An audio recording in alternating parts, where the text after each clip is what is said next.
സുഡിയോന്ന് അങ്ങനെ നേരെ കഴിഞ്ഞ് മാക്സും തൊട്ടടുത്ത് കണ്ടപ്പോൾ ജസ്റ്റ് ഒന്ന് കയറി നോക്കാമെന്ന് വിചാരിച്ചു. ഇതുപോലെ അഡ്വർടൈസ്മെൻറ്റ് ഒരുപാട് കണ്ടല്ലോ, പക്ഷേ എല്ലാ കളക്ഷൻസും കഴിഞ്ഞിട്ടുണ്ടായിരുന്നു. അതുകൊണ്ട് ഈ ഒരു ഇയറിങ്സും പിന്നെ ഒരു ടീഷർട്ട് എടുത്തിട്ട് ഞാൻ നേരെ ഇറങ്ങി. പിന്നെ ഇന്ന് ഞാൻ മെയിനായിട്ട് പുറത്തിറങ്ങിയതിൻ്റെ ലക്ഷ്യം എന്ന് പറയുന്നത് റൂമിക്ക് ആവശ്യമുള്ള സാധനങ്ങൾ വാങ്ങണം. റൂമിൻ്റെ തൊട്ടടുത്തുള്ള ഒരു സൂപ്പർ മാർക്കറ്റാണ് കേട്ടോ അത്.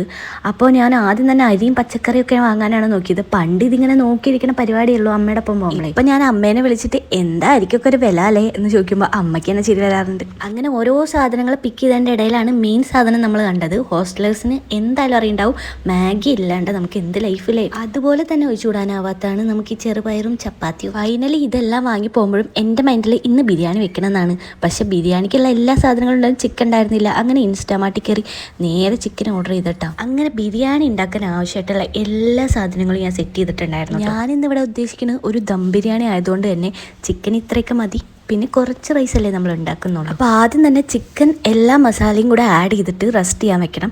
അതിൻ്റെ കൂടെ കുറച്ച് കേർഡും പിന്നെ ജിഞ്ചർ ഗാർലിക് പേസ്റ്റും ഉപ്പും കൂടെ ഞാൻ ആഡ് ചെയ്യുന്നുണ്ട്. പിന്നെ അത് നേരെ ഫ്രിഡ്ജിലേക്ക് എടുത്ത് വെച്ചു നമ്മൾ റെസ്റ്റ് ചെയ്യാൻ വേണ്ടിയിട്ട്.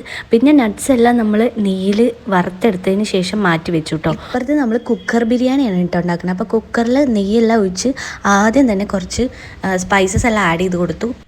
പിന്നെ നമ്മൾ സവാള ആഡ് ചെയ്യണം, പക്ഷെ നല്ല ബ്രൗണിഷ് കളറാകുമ്പോൾ വേണം നമ്മൾ അടുത്ത ഐറ്റംസ് ആഡ് ചെയ്ത് കൊടുക്കാൻ. ടൊമാറ്റോ ഇതിൽ ഒന്ന് മാത്രമേ ഞാൻ എടുത്തിട്ടുള്ളൂ, ജസ്റ്റ് ഒരു മസാല ഉള്ള ഗ്രേവി ഉദ്ദേശിച്ചുകൊണ്ട് മാത്രമാണ് കേട്ടോ. പിന്നെ അതിലേക്ക് ആവശ്യമായിട്ടുള്ള ബിരിയാണി മസാലയും കൂടെ ഞാൻ ആഡ് ചെയ്ത് കൊടുത്തിട്ട് നേരെ ചിക്കൻ ഇട്ട് കൊടുത്തു.